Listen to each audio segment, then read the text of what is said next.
When I said with pride in my voice, "Sweetheart, I cannot wait to walk you down the aisle on Saturday," my daughter went pale. Her husband smirked and checked his watch. The ceremony was 3 weeks ago, Harold. We honeymooned in Banff. It was lovely. The $60,000 I had given them for their dream wedding had vanished into their pockets. 3 weeks later, they showed up at my door, begging for more. I looked them both in the eyes and said, "Get off my property." Before we continue, please subscribe to the channel and write in the comments what time it is where you are now. The salmon was ready. I checked the cedar plank one more time, watched the pink flesh flake perfectly under my fork, then carried it to the dining room. 3 place settings on the oak table my wife Helen and I had bought 40 years ago at a little shop in Gastown. The good china, the crystal glasses, we only used for holidays and special occasions. My daughter Meredith and her fiancé Connor were coming for dinner. Saturday would be the wedding at Stanley Park Pavilion. I had transferred $60,000 to her account 6 weeks earlier. Venue, catering, photographer, flowers, whatever she wanted. My only child deserved the best. Headlights swept across the living room window. I was already at the door when they came up the walkway. Meredith looked beautiful in a navy dress, her auburn hair loose around her shoulders. But something felt wrong. She would not look directly at me, her eyes fixed somewhere past my left ear. "Come in, come in." I held the door wide. "Dinner's ready. Thought we could have a quiet evening before the chaos starts." She let me hug her, but her body stayed stiff. Connor brushed past both of us into my house like he owned the place. Italian, loafers, designer jeans, that perpetual expression of amused superiority I had never liked. He was 32 years old and had never held a job longer than 8 months. But Meredith loved him, so I kept my opinions to myself. "Smells good, Harold." Connor settled into my armchair without asking. "Salmon? Cedar plank. Your favorite, Meredith." She finally met my eyes. Just for a second, what I saw there made my stomach drop. "Dad, there's something we need to tell you." The wedding was 3 weeks ago, Harold. Connor examined his fingernails, casual as discussing the weather. Small ceremony in Whistler. Just the 2 of us and an officiant. Very intimate. The words hit me like a punch to the chest. My hand found the door frame for support. "What did you say?" "Saturday the 14th. Beautiful mountain ceremony at Needle Lake Lodge."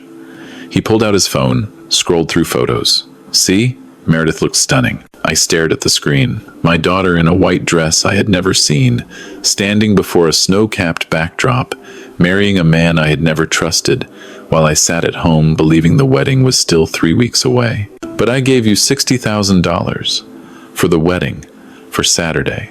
Meredith twisted the ring on her left hand. New ring, gold band with diamonds. When had she gotten that? We made different choices with the funds. Connor finally looked at me, and his eyes held nothing. No warmth, no apology, not even the decency of discomfort. "Use the money for our honeymoon and some investments instead. Better use of capital, if you think about it. We're building our future now. Time to be independent." Independent? The word tasted bitter. 64 years old, and I had learned to control my temper running a plumbing and HVAC business for 35 years. When a boiler fights you, getting angry accomplishes nothing. Steady hands, clear head, but my tradesman's composure was cracking. "You spent my money. Money I gave you for a wedding I was supposed to attend. On a vacation." "Dad, we just wanted something small." Meredith's voice came out thin, uncertain. "Just us. Something meaningful without all the pressure and expectations. You understand, right? Pressure?" I heard my voice drop quieter, colder. "I have been calling you every week about final arrangements. You let me believe. You both let me believe. We planned to tell you tonight." Connor shrugged. Actually shrugged, like he had forgotten to pick up milk at the store. "Thought we'd have dinner, explain the situation. You're overreacting." The kitchen timer started beeping. None of us moved. "Get out." Meredith blinked. "Dad, get out of my house." I released the door frame and stood straight, looked directly at Connor. His smirk faltered for just a moment. "Good, both of you. Now, you're being unreasonable, Harold." Connor's voice took on a patronizing edge. "We'll come back when you've calmed down. Give you time to process." "I'm processed. Leave." Meredith moved first, hurrying toward the door with her head down. She paused at the threshold, opened her mouth like she wanted to say something. I waited. She closed her mouth and walked out. Connor took his time, checking his phone again as he strolled toward me. "This is childish, Harold. We're family now. You'll get over it." I said nothing, just stood there holding the door until he finally walked through it. I watched them get into Connor's BMW, watched the headlights snap on, watched them back out of my driveway and disappear down Marine Drive. Then I closed the door, locked it. The deadbolt sliding into place sounded very loud in the sudden silence. The dining room table still held 3 place settings. The wine I had opened to breathe sat untouched. In the kitchen, the timer continued its insistent beeping. I walked past it all toward my home office at the back of the house, leaving the salmon to go cold. The filing cabinet's bottom drawer stuck, like it always did. I gave it the practiced jerk that popped it loose, pulled out the accordion folder marked Meredith Financial. My desk lamp made a small circle of light in the dark office. I had not bothered turning on the overhead fixture, did not need it. The folder held everything. Every bank statement, every canceled check, every e-transfer confirmation from the past 18 years. I spread them across my desk in rough chronological order, then turned on my computer. The screen's glow hurt my eyes for a moment before they adjusted. University First, UBC, 4 years. I pulled out the tuition statements, the semester payment confirmations, $32,000 for tuition, residence, books, and supplies. Study abroad program to France her 3rd year, that was $15,000 by itself. Total, $145,000, give or take. I opened a new spreadsheet, started entering numbers. After graduation came the boutique dream. Meredith wanted to open a clothing store in Kitsilano. She had been so excited on the phone, talking fast about sustainable fashion and local designers. I had driven to her apartment in Mount Pleasant, sat at her tiny kitchen table while she showed me the business plan on her laptop. Professional-looking document, charts, and projections. She needed $95,000 for startup costs, inventory, first year's lease. The business lasted 11 months. I found the e-transfer receipt dated April 2021, $95,000 straight from my business account to hers. Found the apologetic text message from March 2022. "Dad, I'm closing the shop. Market's too competitive. Love you. Thank you for believing in me." I entered it in the spreadsheet. Column for date, column for amount, column for purpose. Next came the Audi. She had called me on a Saturday morning 18 months ago. Her old Civic had died, transmission gone, not worth fixing. Could I help with a down payment? Just enough to get her into something reliable. I had driven to the dealership with her, watched her fall in love with the white Q5, signed as co-buyer when her credit could not handle it alone. $48,000 financed through TD. I had made every payment since. The numbers kept adding up. Rent assistance, $2,800 a month for 2.5 years. She had moved to a nicer place in Yaletown after Connor entered the picture. Said it was important for her image as a lifestyle consultant, whatever that meant. I had quietly paid her landlord directly. Automatic transfer on the 1st of every month.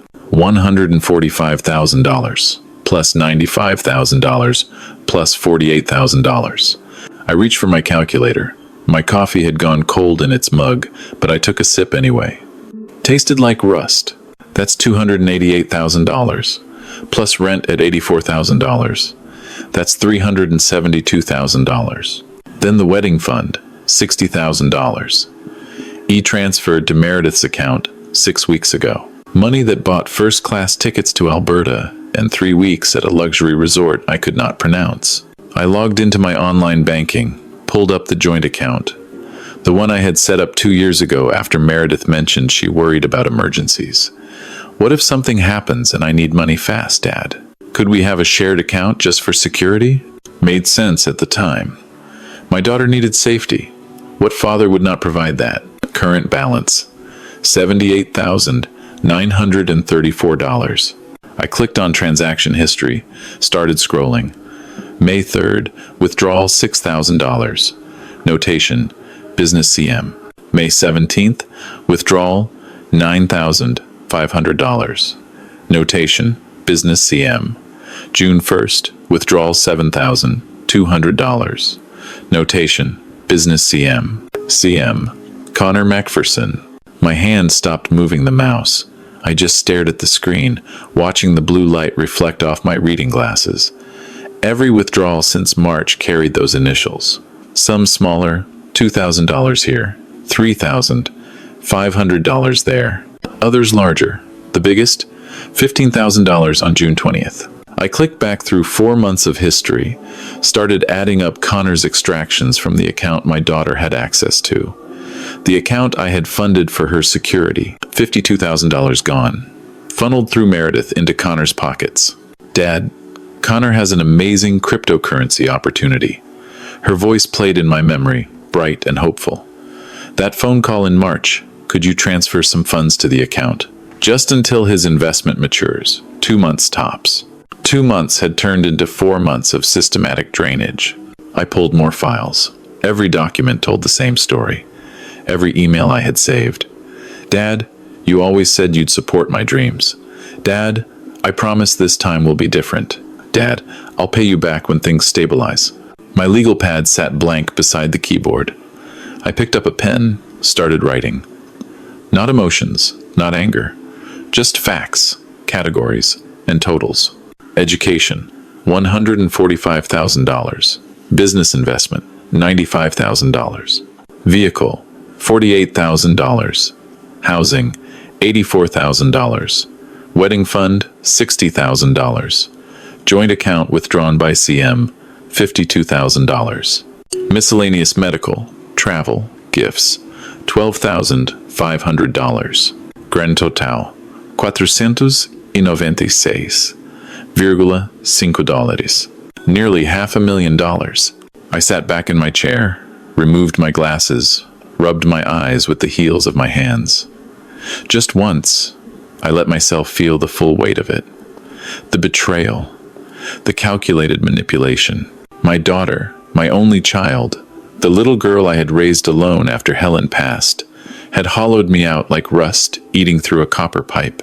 Then I put my glasses back on, picked up the pen again. The tradesman in me understood. When something is broken beyond repair, you do not keep pouring money into it. You cut your losses.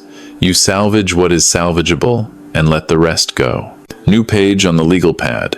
Header. Action items. Close joint account. Monday morning.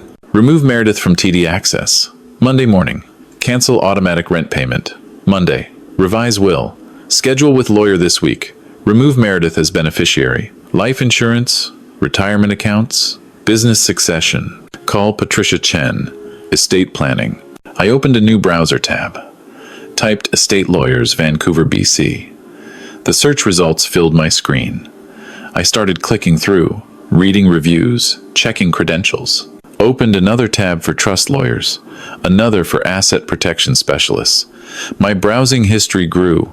How to legally disinherit adult child, British Columbia. Irrevocable trust requirements, Canada.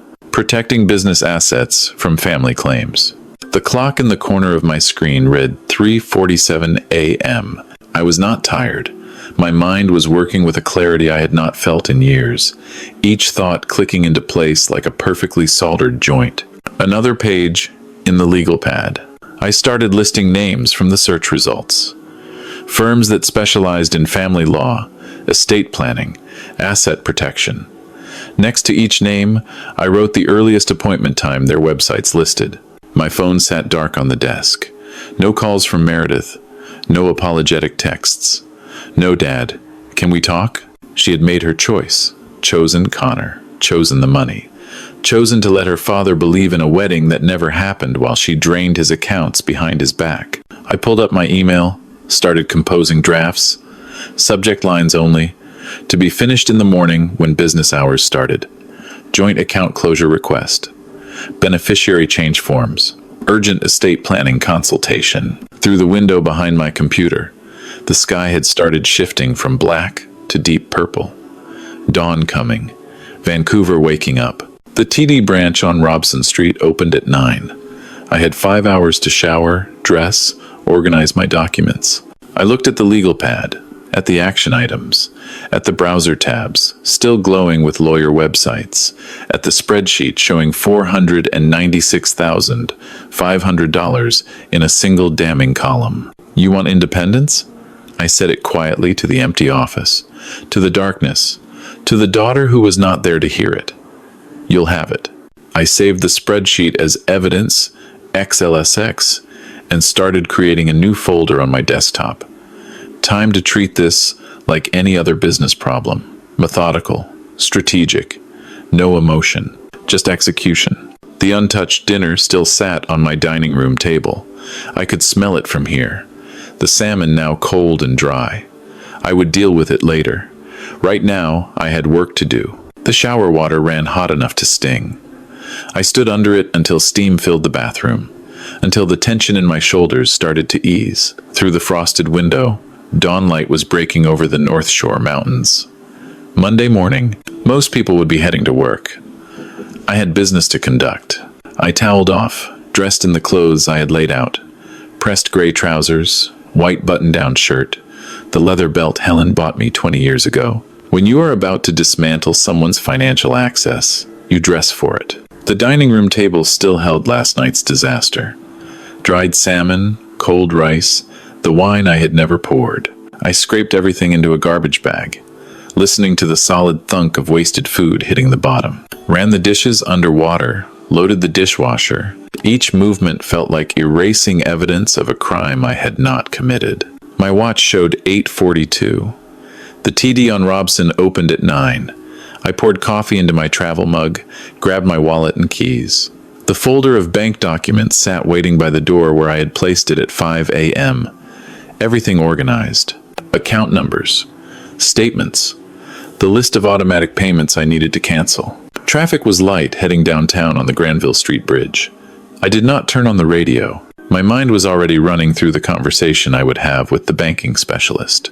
Clear requests. No emotional explanations. Just business. The bank's lobby was nearly empty. I approached the reception desk at 9:03, watched a young man in a crisp suit check his computer screen. Good morning. How can I help you today? I need to close a joint account. Transfer everything to a new account under my name only. Remove all secondary holders. His fingers moved across his keyboard. Of course. Let me pull up your accounts, Mr. Lawson. Harold Lawson. He studied his screen, clicked through several pages. I see you have a joint savings account here with Meredith Lawson McPherson. That's the account you'd like to close? That's correct. And you want to transfer the full balance to a new individual account? Current balance is $78,934. Yes. Today, something flickered in his expression. Recognition, maybe, that this was not routine account maintenance, but his voice stayed neutral. I'll need to verify your identity and get some signatures. This will take about 20 minutes. Can I get you coffee while we work through the paperwork? I'm fine. He printed forms, slid them across the desk, one by one. Joint account closure authorization, new account application, transfer request. I signed each without hesitation, my handwriting steady. Mr. Lawson, I also see several automatic payments linked to your accounts. Would you like me to transfer those to the new account or cancel them? Cancel. All of them. His fingers paused over the keyboard.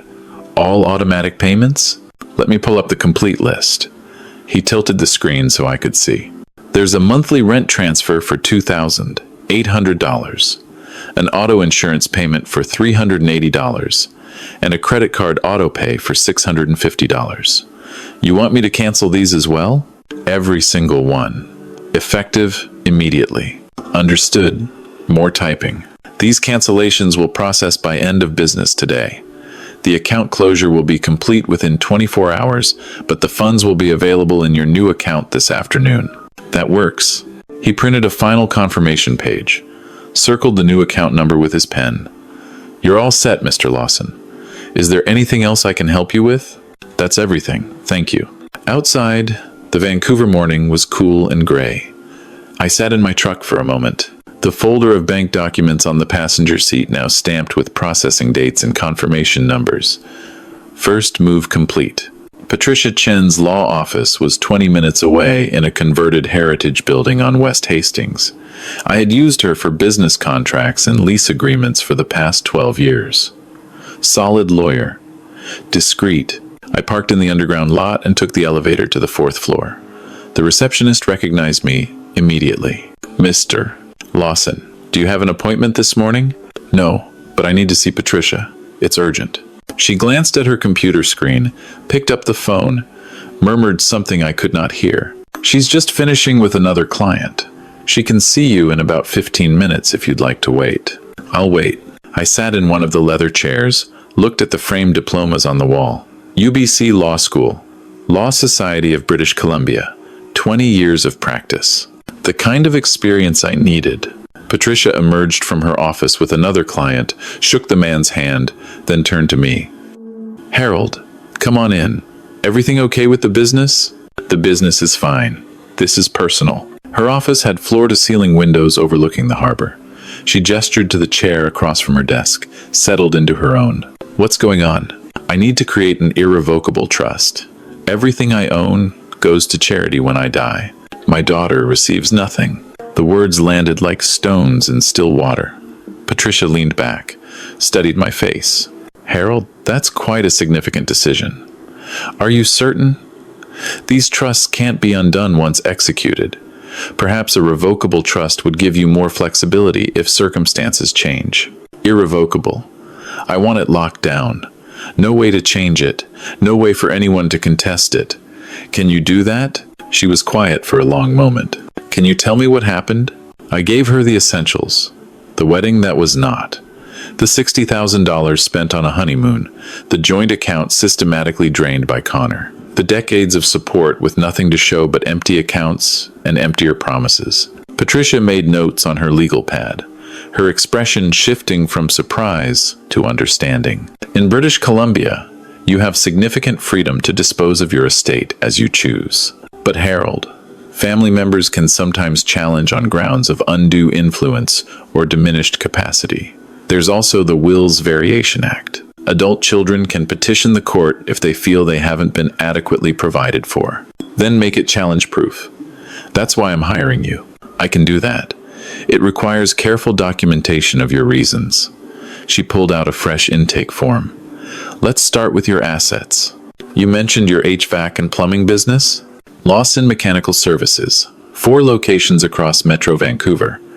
Total value approximately $3.2 million. Then there's my house in West Vancouver, worth about $2.1 million in this market.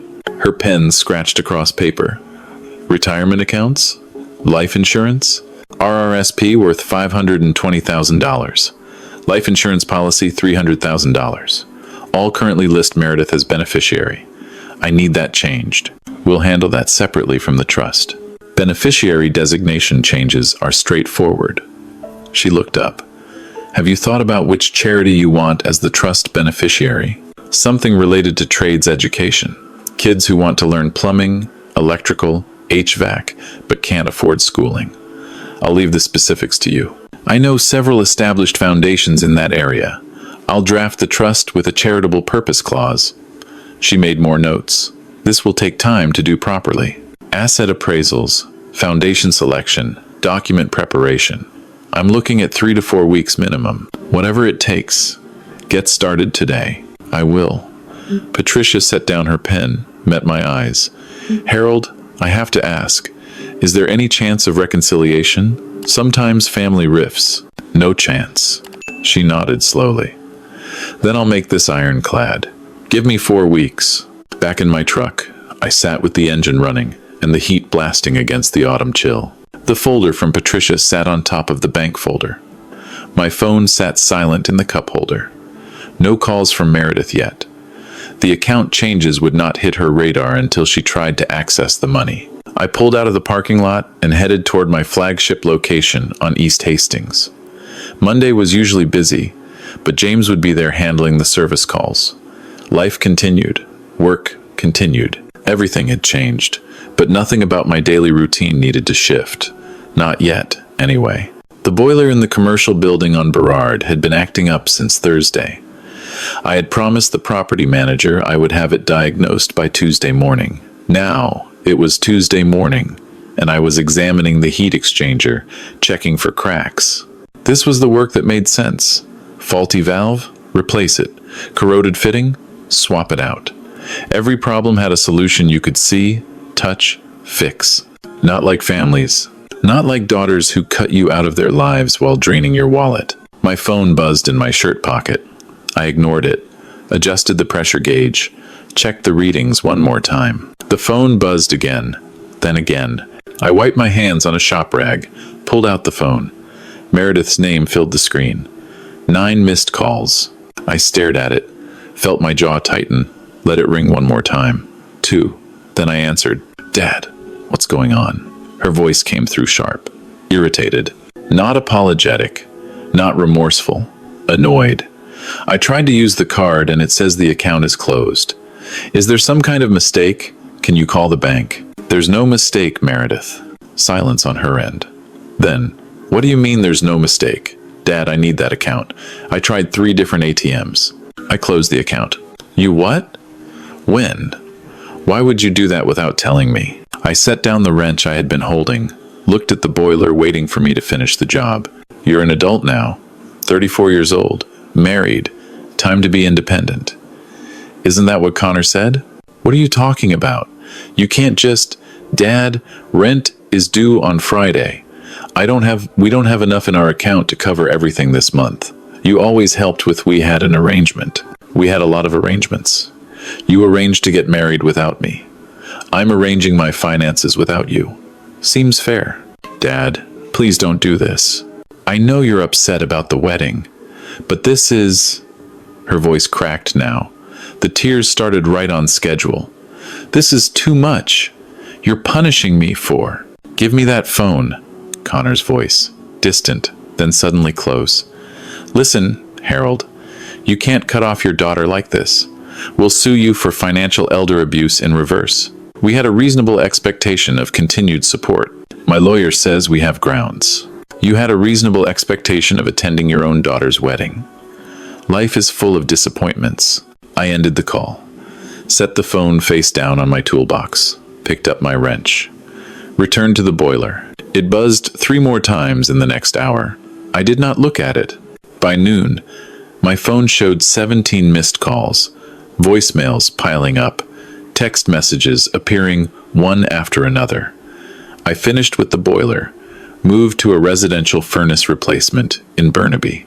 Let James handle the customer calls. Focused on the work. Around 6, I finally listened to the voicemails. Meredith's voice progressing from angry to desperate. Dad, please just call me back. We can work this out. I'm sorry, okay? Just please pick up. Connor's voice, trying to sound legally authoritative. Harold, this is harassment. Cutting off your daughter financially without warning. My lawyer says we have grounds to pursue this in court. Call me back so we can resolve this reasonably. Neither of them had lawyers. I had run a business long enough to know what real legal threats sounded like. This was posturing. I drove home as the sun set orange and pink over English Bay. Made myself a sandwich. Ate it standing at the kitchen counter. Opened my laptop at the dining table and pulled up the documents Patricia had emailed that afternoon. Trust framework, asset evaluation forms, foundation options for the charitable beneficiary. My phone lit up again. Text from Meredith. Dad, I'm coming over. We need to talk face to face. I did not respond. Closed the laptop, carried it to my office, settled in at my desk with Patricia's paperwork spread out in front of me. Started reading through the trust language, making notes in the margins. The knock came just after 8. Loud, insistent. Dad? Dad, I know you're home. Meredith's voice carried through the front door. Your truck is in the driveway. Please just open up. I stayed in my office chair, did not move toward the door. Through the window, I could see their shapes on my front porch. Meredith and Connor, backlit by the porch light I had forgotten to turn off. This is ridiculous. Connor's voice, louder than Meredith's. You think ignoring us solves anything? You think you can just... More knocking. The doorbell rang, shrill and persistent. Rang again. Meredith's voice rose higher. 5 minutes. That's all I'm asking. 5 minutes to talk, please. I marked a clause in the trust document that needed clarification. Made a note to ask Patricia about the foundation's oversight requirements. The knocking continued. Connor's voice grew angrier, but I could not make out the specific words anymore. Just noise. Just static. They stayed for an hour, maybe longer. I reviewed the entire trust draft. Started compiling questions for Patricia. Through the window, I watched Connor pace on my porch, phone pressed to his ear. Meredith sat on my front steps, head in her hands. Finally, their voices faded. Car doors slammed. Engine started. I waited until I heard them pull away before I stood and walked to my front door. A crumpled piece of paper was jammed under the doormat. I pulled it out, smoothed it flat under the porch light. Connor's handwriting, sharp and angry. You're making a mistake. We will pursue legal action for financial elder abuse and intentional infliction of emotional distress. You've left us no choice. Below it, in Meredith's rounder script, Dad, please. I love you. I'm sorry about the wedding, but you're scaring me. This isn't like you. Can we please just talk? Please? I folded the note once, twice, walked it to the recycling bin in my garage, dropped it in. My phone rang as I walked back inside. Meredith again. I silenced it without looking at the screen. Locked the front door, checked the back door, made sure every window was secured. In my office, the trust documents waited. I sat back down, picked up my pen, continued reading where I had left off. The house was quiet now, just me and the paperwork and the sound of the rain starting outside. Vancouver settling into its autumn night, wet and gray, and utterly indifferent to the small human dramas playing out in its scattered homes. I worked until midnight, making notes, asking questions, building the legal fortress that would stand long after I was gone. When I finally went to bed, my phone showed 31 missed calls. I plugged it in to charge, set it face down on the nightstand, closed my eyes. Tomorrow, I would go back to the shop, fix more boilers, diagnose more heating problems, keep my business running the way I had run it for 35 years. Meredith and Connor could pound on doors and leave notes, and call lawyers who did not exist. I had work to do. Patricia's office looked different on Saturday morning, quieter, no receptionist at the desk. Just the lawyer and me reviewing trust documents spread across her conference table. Harold, to protect the trust from any challenge, we should document your prior financial support, especially that business investment. Patricia tapped her pen against the legal pad. Do you have records? Every bank statement, every e-transfer, $95,000 into her boutique startup. Good. I'd recommend hiring a forensic accountant to analyze where that money actually went. Creates an unimpeachable paper trail if anyone questions your motivations. I leaned back in my chair. You think they'll challenge? Connor strikes me as the type who will try everything. Better to have answers before questions get asked.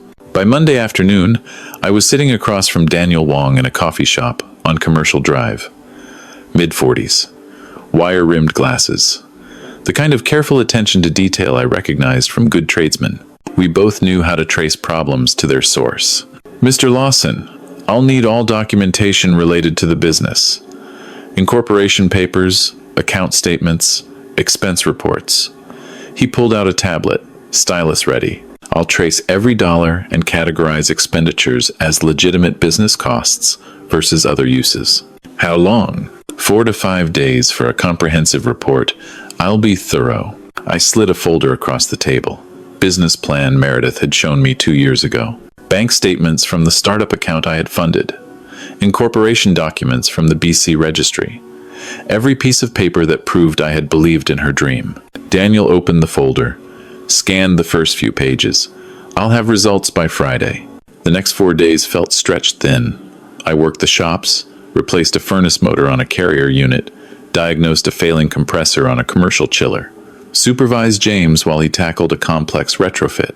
Normal work. But my mind kept drifting to Daniel's investigation and to something else, the subtle shifts in how people treated me. Wednesday morning, Mike from Vancouver Plumbing Supply made an odd comment while I was ordering copper fittings. "Everything okay with you, Harold?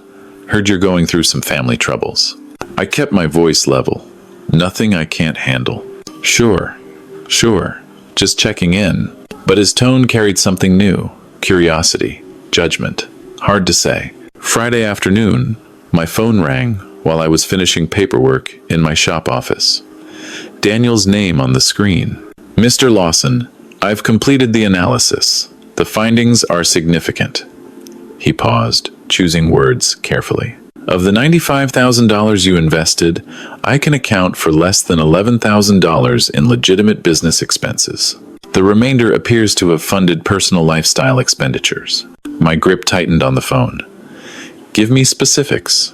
"Luxury hotels, high-end dining, designer retail purchases. I've categorized everything in the report.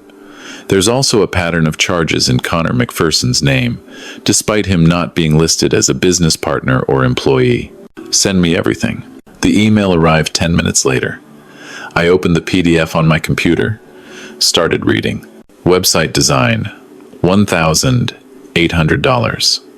Business cards, $220. WeWork membership, 1 quarter, $3,200. Inventory purchase verifee, $5,400. Subtotal of legitimate business expenses, $10,620. Then the rest. Line after line of personal spending dressed up with vague business justifications. $5,200. Holt Renfrew professional attire, $3,400. Fairmont Pacific Rim client meeting. What client meeting? The boutique had no clients at that point. $780. Hawksworth Restaurant business dinner. The business dinner was for 2 people on a Tuesday night in September. Meredith's startup had no clients at that point. I knew because she had told me she was still building her portfolio. Connor's name appeared on dozens of transactions. Hotel charges in Victoria and Tofino. Premium gym membership at Equinox. A $1,200 charge at a luxury watch retailer with the notation, professional accessories. $84,000 gone. Not to build a business, to fund a lifestyle. I printed the report, put it in a folder, set it on my desk next to the trust documents. Evidence, facts, numbers that could not be argued with. That evening, I attended the BC Mechanical Contractors Association meeting at a hotel conference room near the airport. 18 years I had been part of this group. Monthly meetings to discuss industry challenges, code changes, best practices. I knew everyone, but tonight felt different. I walked in, and conversation near the door paused, resumed a beat too late. Brian Patterson gave me a nod, but did not come over like he usually did. Linda Chow was talking to a group by the coffee station and glanced my way, then quickly back to her conversation. Robert Kim finally approached me during the break. We had opened our first shops the same year, helped each other through the learning curve, shared supplier contacts and business advice for 2 decades. "Harold, we've known each other a long time. I need to ask you straight." He kept his voice low. "What's happening with Meredith? I'm hearing stories that don't sound like you." "What are you hearing?" He looked uncomfortable. "Connor's been at a couple networking events. Says you cut Meredith off completely. No warning, no conversation. Says she's struggling to pay rent and you won't even take her calls. He's worried about her well-being." The words landed like body blows, not because they hurt, but because I could see the calculation behind them. Connor working the circuit, building sympathy, controlling the narrative before I had even realized we were in a public relations battle. There's always more to a story than one person's version. I kept my tone neutral. "I'm handling a family matter with appropriate boundaries." Robert nodded slowly. "I figured. Just wanted to hear it from you. Some folks who don't know you as well." He trailed off. "Some folks believe what they hear first." Yeah, I stayed for the rest of the meeting but did not contribute much to the discussion. Drove home through rainy October darkness, my mind working through the problem Connor was not just fighting for money anymore. He was fighting for reputation, social standing, the leverage that comes from being seen as the victim. Back in my home office, I opened my laptop and created a new folder. Record Meredith Financial Support. Started building a timeline.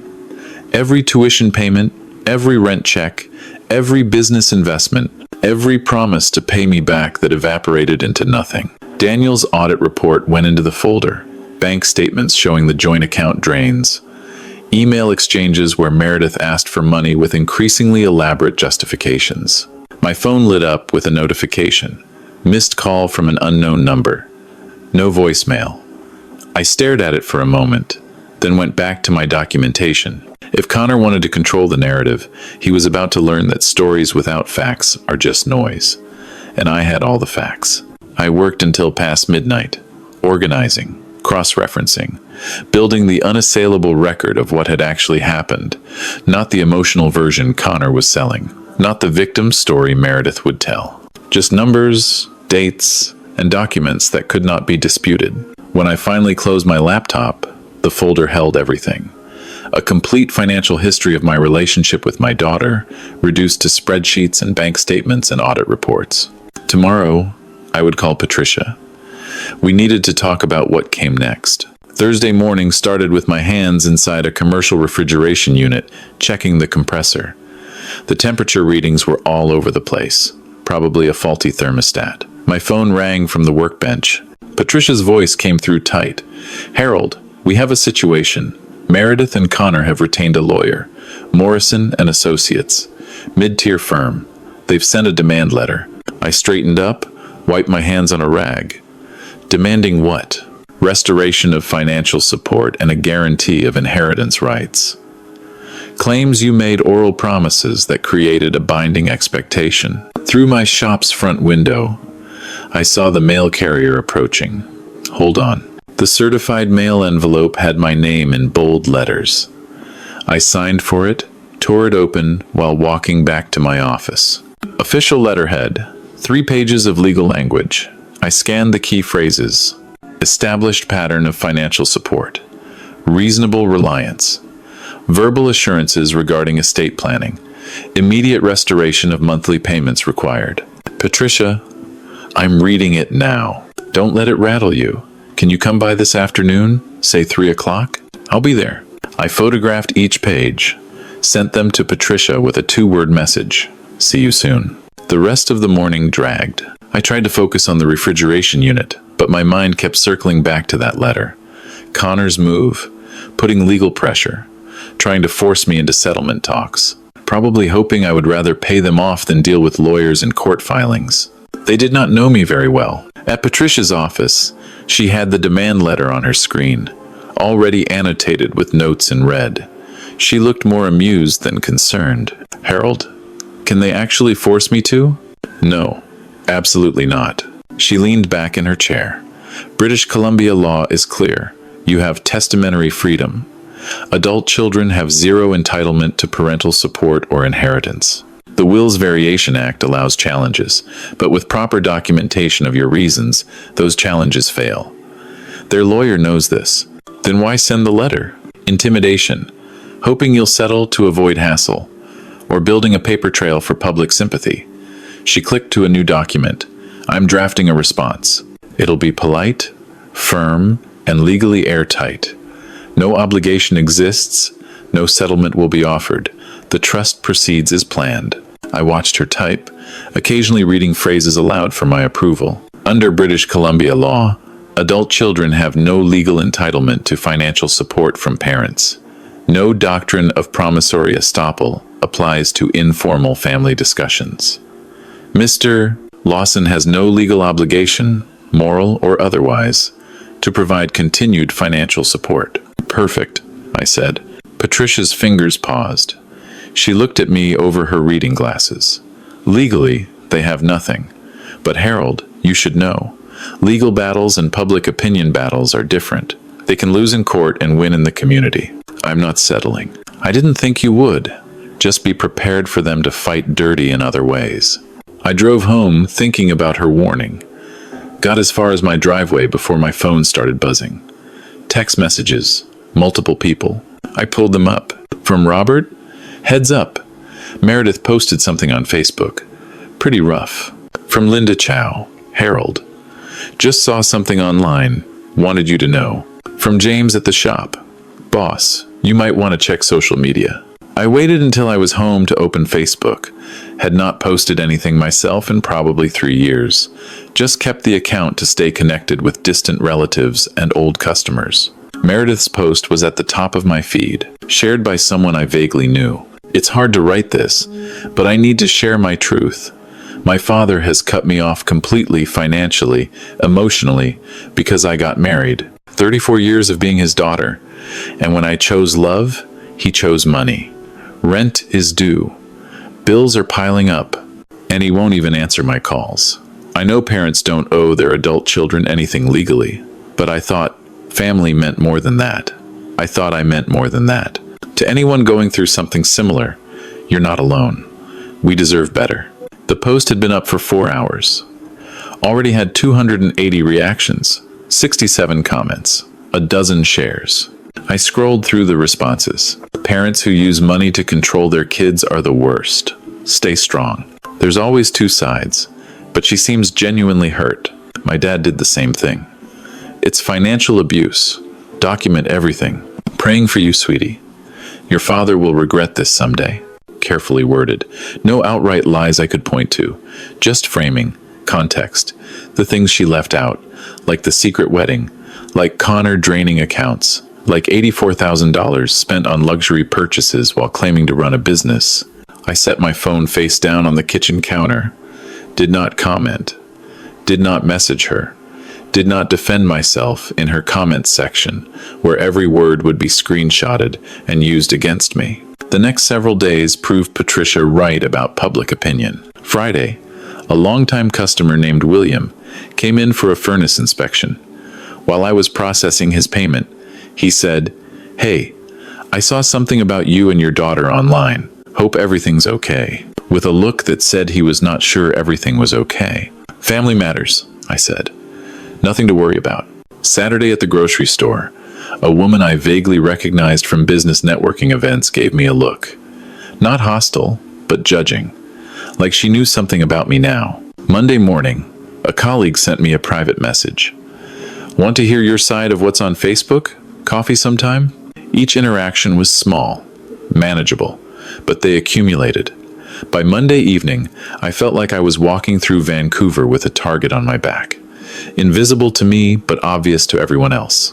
Tuesday, November 4th, I met with Rachel Huang at her downtown office. Modern space, efficient layout, certificates on the wall for notary services, and trust administration. Rachel had the trust documents organized in labeled tabs, timeline chart displayed on her computer screen. "Mr. Lawson, I've reviewed all the documentation from Patricia. The trust structure is solid." She moved through each asset with practiced speed. 4 HVAC and plumbing locations valued collectively at $3.2 million. Residential property at $2.1 million. Retirement accounts at $520,000. Life insurance at $300,000. Total estate, $6.12 million. Beneficiary, BC Trades Education Foundation, to be established. No named heirs. She looked up. "I can have final documents ready for signature by next Tuesday, November 11th. "That's fast." "I understand there's some urgency." Her voice stayed professional, but her eyes showed she had picked up on the pressure. "Once you sign, the trust becomes irrevocable. Your daughter will have no legal claim to any assets, current or future." "Good. That's exactly what I want." She walked me through the signature requirements, notarization process, filing procedures. I signed preliminary documents. Watched her organize everything into a master file. 7 days until this was permanent. 7 days until Meredith's legal options disappeared completely. Walking to my truck in the parking garage, my phone buzzed. Another Facebook notification. Someone had shared Meredith's post in Vancouver Small Business Network, a group I had been part of for years. 400 members. Local business owners, contractors, service providers, all seeing her story, her version. I did not open the app. Instead, I texted Patricia. Need a meeting. We need to go on offense. Her reply came back in under a minute. Tomorrow, 9 a.m. Come prepared. I sat in my truck with the engine running and the heat blasting against November chill. Around me, Vancouver continued its normal rhythm. Cars entering and exiting the garage. People heading to dinner. The city moving forward like nothing had changed. But everything had changed. Connor and Meredith had taken this from a private family matter to a public campaign. Legal threats, social media, reputation attacks. They were fighting on multiple fronts, trying to find the pressure point that would make me cave. They would find out tomorrow that pressure works both ways, and I had something they did not. Facts. I pulled out of the parking garage and headed home. Tomorrow morning, Patricia and I would plan the counterattack. I had Daniel's audit report. I had bank records. I had evidence of every lie and every manipulation. 7 days until the trust was final. 7 days until their options ran out. I just had to hold the line until then. The question was whether they would let me. Patricia's conference room had a whiteboard covered in notes by the time I arrived Wednesday morning. Strategy flowcharts, timeline markers, legal precedents. The leather folder under my arm held Daniel Wong's audit report and a USB drive with every bank statement I had kept for 18 years. Harold, Connor's rumor campaign has given you something valuable. People are paying attention. Patricia gestured to the whiteboard. When you respond, you need to respond with overwhelming evidence. We're not defending. We're presenting facts that make defense unnecessary. What exactly do you need from me? Everything. Every payment. Every broken promise. Every documented request for money. Email, text, bank records. We build a timeline that shows pattern, not isolated incidents. I spent the next 4 days at my home computer, mining through digital history. Years of correspondence with Meredith, preserved in my email archive. Search terms became painfully familiar. Dad, I need Dad. Could you, Dad? You're the only one who... Thursday afternoon. I found one from March 2021. I read it aloud to myself in my empty office. Dad, you've always believed in me when no one else did. This business is going to make you so proud. Thank you for the faith and the investment. $95,000. That is what faith cost me. I screenshot each message, organized them by year and category: education, housing, business, personal expenses. Each folder told a story of dependency, of promises made and broken, of gratitude that lasted exactly as long as the money did. Friday afternoon, I made a call I had been avoiding. Directory assistants connected me to Cascade Wedding Planning in Whistler. This is Monica Chen. How can I help you? Miss Chen, I'm Harold Lawson, Meredith's father. I paid for my daughter's wedding in September, but I'm reconciling my financial records. Could you confirm the invoice total? Brief pause. Then her voice shifted. Warmer. Oh, Mr. Lawson, the ceremony was beautiful. Let me pull up the file. Clicking sounds. Yes, total came to $14,500.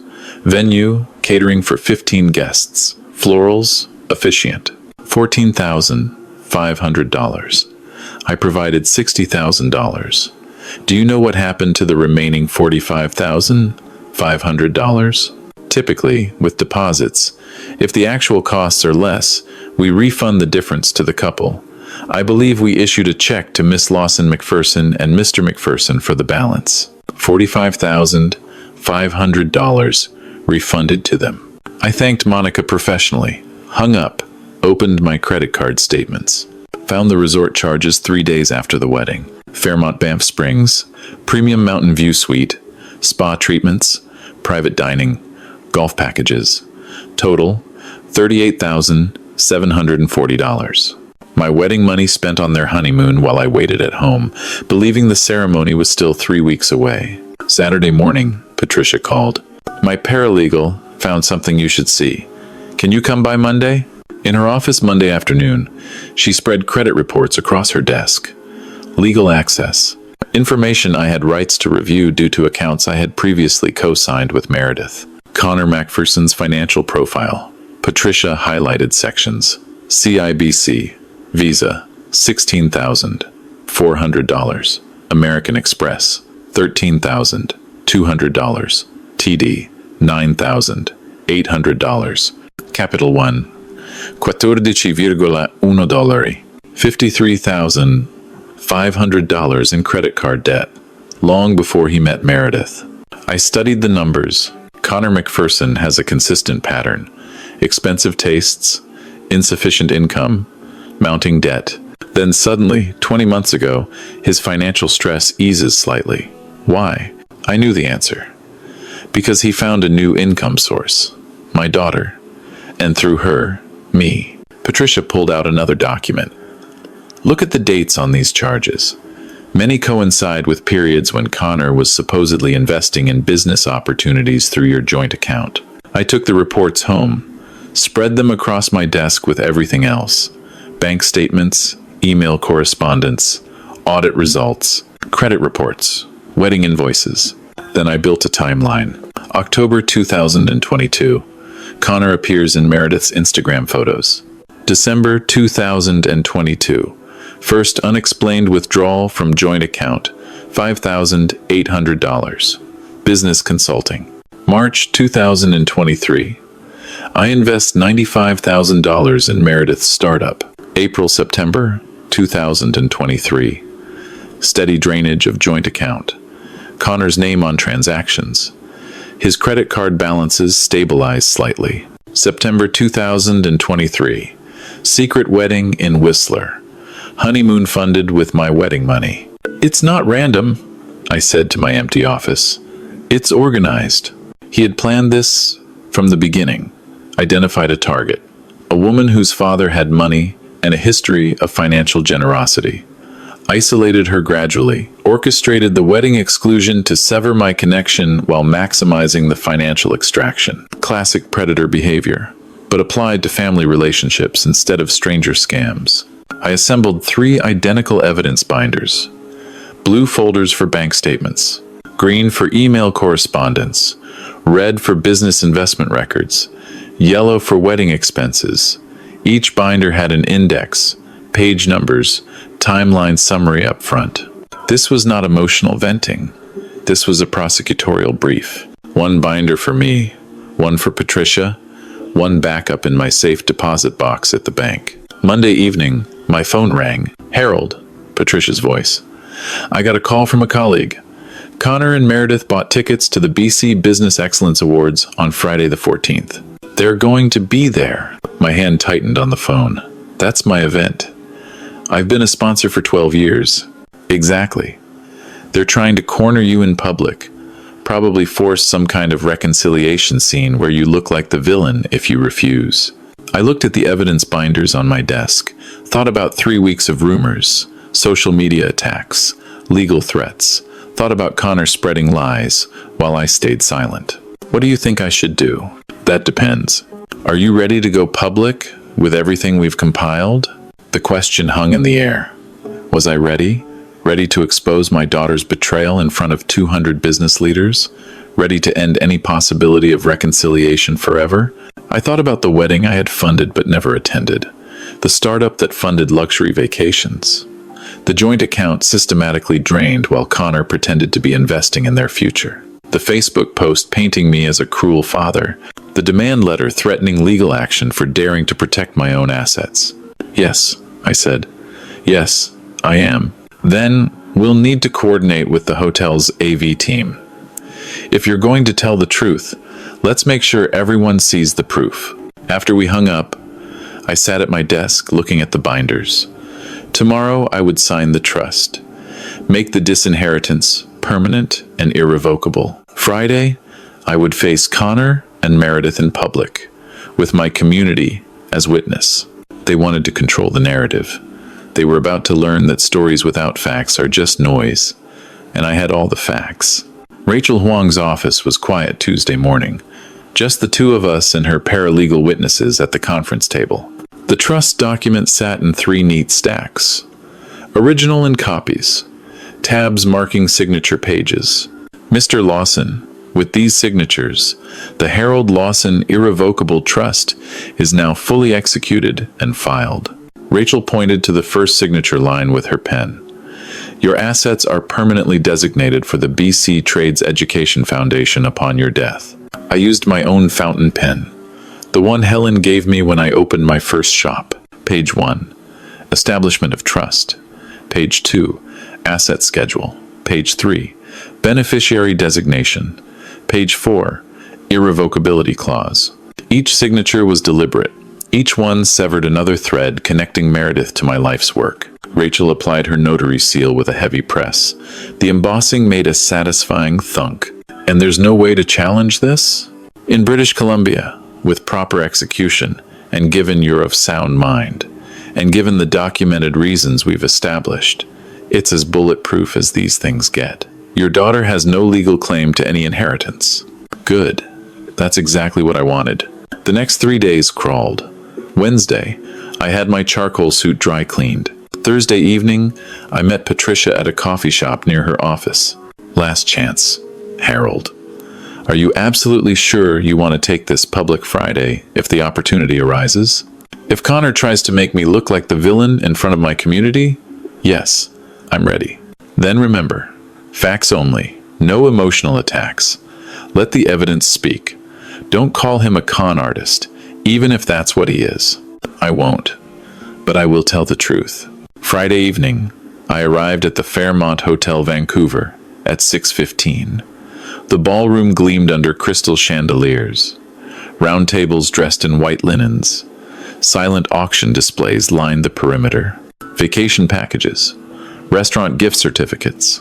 Sports memorabilia. My company's platinum sponsorship placard stood prominently. Lawson, Mechanical Services, $7,500, sponsor. I had attended this gala for 12 years. Knew most faces. Understood the rhythm of the evening. Cocktails. Dinner. Speeches. Silent auction closing. Dancing. Professional networking dressed as social gathering. Robert Kim found me near the auction tables. Harold, glad you made it. Wasn't sure after. Well, some of the stuff circulating online. Here I am, I said simply. Dinner service began at 7. Salad course, then salmon or beef. I chose my usual table with business associates, shop owners, suppliers, a couple of insurance brokers. Comfortable conversation about industry changes. Vancouver rain. Upcoming hockey season. Around 7:30, during the main course, I saw them enter.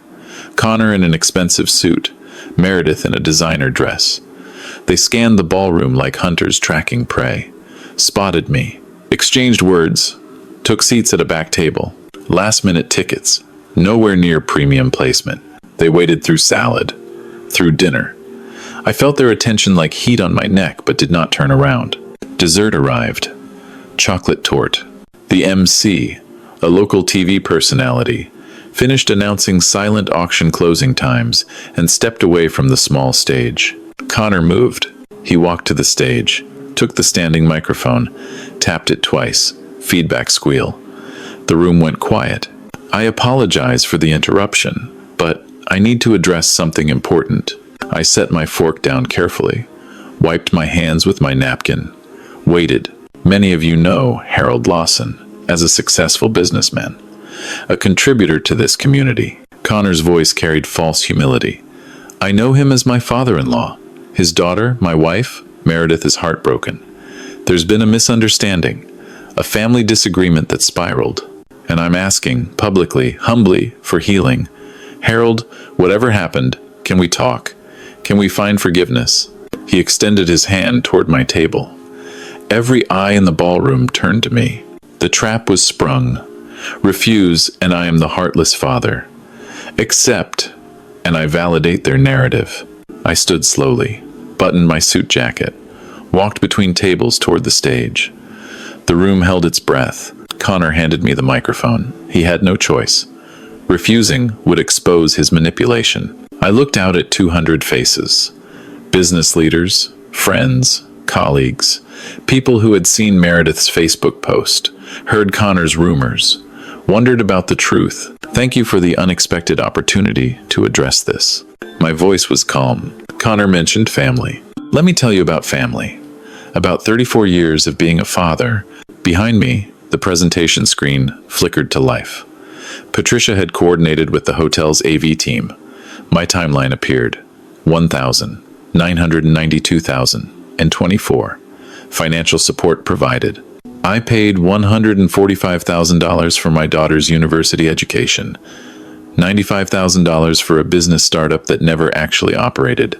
$48,000 for a car. $2,800 a month for rent for 2.5 years. $60,000 for a wedding I was never invited to attend. The screen showed bank transfers, dates, amounts, each one highlighted. If you're doing the math, that's nearly $500,000, not loans, gifts, because she was my daughter and I loved her. Past tense. Deliberate. 3 weeks ago, I learned that the wedding I had funded had happened in secret 3 weeks earlier. My daughter and her husband spent the wedding money on a vacation to Banff instead. Email correspondence appeared on screen. Meredith's requests, her promises, her gratitude. I also learned that the business I invested in never actually functioned. The money funded luxury purchases instead. Daniel Wong's audit results. Category summaries. Luxury hotels. Designer clothing. Premium dining. The room was absolutely silent. This week, I signed an irrevocable trust. My entire estate, 4 mechanical services, businesses, my home, all assets totaling $6.12 million will fund trades education for young people. Aspiring plumbers, electricians, HVAC technicians, young people who want to learn a trade, work with their hands, build something real. I paused. Let that sink in. Not a dollar goes to my daughter. Connor's face had gone white. Meredith, at their back table, had covered her face with her hands. Connor asked about forgiveness. Here's what I believe. Family is built on respect, not just blood. And respect requires honesty. My daughter and her husband have neither respected nor been honest with me. So I've built a new legacy. One that will help people who value hard work and integrity. I set the microphone back on its stand. Thank you for listening. Now let's get back to the reason we're here tonight. Supporting this community. The applause started with one person, then spread. Within seconds, the entire ballroom was standing, clapping, not polite acknowledgement.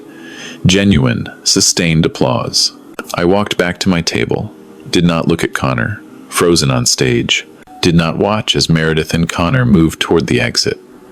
As guests turned to observe their departure, as they left the ballroom in complete silence. Patricia, 3 tables away, caught my eye, nodded once. My table mate leaned close. Harold, I had no idea. After seeing that Facebook post, I wondered, but this is completely different. There's always 2 sides, I said. I just wanted people to know mine. My phone vibrated in my pocket. Probably Meredith, probably Connor, maybe both. I did not reach for it. The reckoning was complete. The furnace rebuild required patience, careful disassembly, precise reassembly, the satisfaction of restoring function to something broken. I was in the basement of a heritage home in Shaughnessy, hands deep in the old cast iron unit, when James appeared at the top of the stairs. Boss, your daughter's here. Outside in the parking lot with her husband. They're asking for you. My jaw tightened. I set down the socket wrench, wiped my hands on a shop rag. Through the basement window well, I could see their car. Unwashed. Connor's expensive suit visible through the windshield, looking rumpled even from this distance. I'm leaving for the day, James. Personal matter. Can you finish up here? Of course. He paused. You all right? I will be. I removed my work jacket, grabbed my keys, walked out the back entrance, drove home using the route that avoided passing them. This would not happen at a job site, not in front of my employees, not on professional ground. My territory, my terms. When I arrived home 15 minutes later, their car occupied my driveway. I pulled into the garage, closed the door behind me, entered through the kitchen, moved through my house to the office with the front-facing window. They were already at my door, knocking, Meredith's hand on the doorbell. When they heard my garage close, saw my truck, the knocking intensified. "Dad, please. I know you're in there. Just 5 minutes, please." "I'm so sorry." Meredith's voice carried through the glass, raw and desperate. "Harold, we made mistakes." Connor's voice. "Terrible mistakes. But we can fix this. Just open the door." I did not move, did not respond, just observed from behind my window. They did not leave. An hour passed. They sat on my porch steps, stood, and knocked again. Meredith's shoulders shook, crying. Connor placed a hand on her back, the gesture automatic, not comforting. 2 hours. The afternoon sun broke through the clouds briefly. They moved to the shade of my porch overhang, but did not retreat to their car. Connor checked his phone repeatedly. Meredith stared at my front door like she could will it open. 3 hours. "I'm your daughter. Your only child. You can't cut me out forever. Please." Meredith's voice cracked on the last word. 4 hours. The sun began its descent, shadows lengthening across the porch. Gray light, evening approaching. They had been at my door since 2. It was nearly 6. I made a decision, not to reconcile, to end this. I walked to the front door, hands steady on the deadbolt, turned it, opened the door. They scrambled to their feet. Both started talking immediately, words tumbling over each other. "Dad, I'm so sorry. I should have. If you just give us a chance to explain." Connor convinced me that we needed pay you back every dollar. I promise. I stood in the doorway, did not step forward, did not invite them in, just occupied the threshold. The boundary between their world and mine. Wasn't thinking clearly. I was confused. "Set up a payment plan, whatever you want." Connor's voice carried desperation that stripped away every ounce of his former arrogance. "Harold, I take full responsibility. This was my fault. I influenced Meredith. I made bad decisions. But I'll make it right. I'll get a job. A real job. We'll pay you back. The wedding money, the startup investment, everything." Meredith reached toward me. "Dad, I was manipulated." Connor made everything seem reasonable at the time. The wedding, the money, all of it. I see that now. I was wrong to go along with it, but I'm still your daughter. That has to count for something. I let them speak. Maybe 30 seconds total. Their voices grew more frantic as my silence continued. Meredith's mascara streaked her face. Connor's expensive suit, probably the last one before repossession, hung wrinkled on his frame. Then I raised my hand. They stopped. Instant silence. "You chose your path without me." My voice was quiet. "Absolute. Now live with it. Leave my property." "Dad, no, you can't. I'm sorry. Please." Meredith reached for my arm. I stepped back. Her hand closed on empty air. Connor's voice came out strangled. "Harold, please. We have nowhere else to. We're about to lose everything." The irony seemed lost on him. They had already lost the most valuable thing. I said nothing more. Just looked at them. Really looked at them. For what I knew would be the last time. Then I closed the door. Not slammed. Just closed it. With normal pressure. Maintaining eye contact until the wood blocked my view. The deadbolt slid home. Click. I stood in my entryway, hands still on the doorknob, and listened. Muffled voices outside.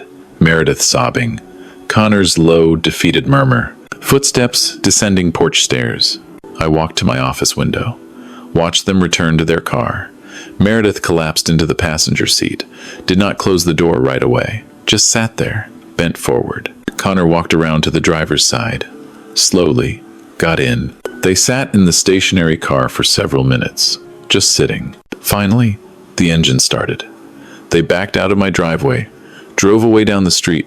I watched until their taillights disappeared around the corner. My phone rang. Patricia's name on the screen. I answered. "It's done. They came to your house?" Her voice carried concern but not surprise. "They left. They won't be back. Are you okay?" I stood in my office, looking at the empty driveway. The evening light painting my neighborhood in gray tones. For the first time in a month since that dinner I had prepared for 3, I felt something settle in my chest. I am. For the first time in a month, I actually am. After we hung up, I stood at the window a moment longer. Not celebrating, not mourning, just acknowledging it was finished.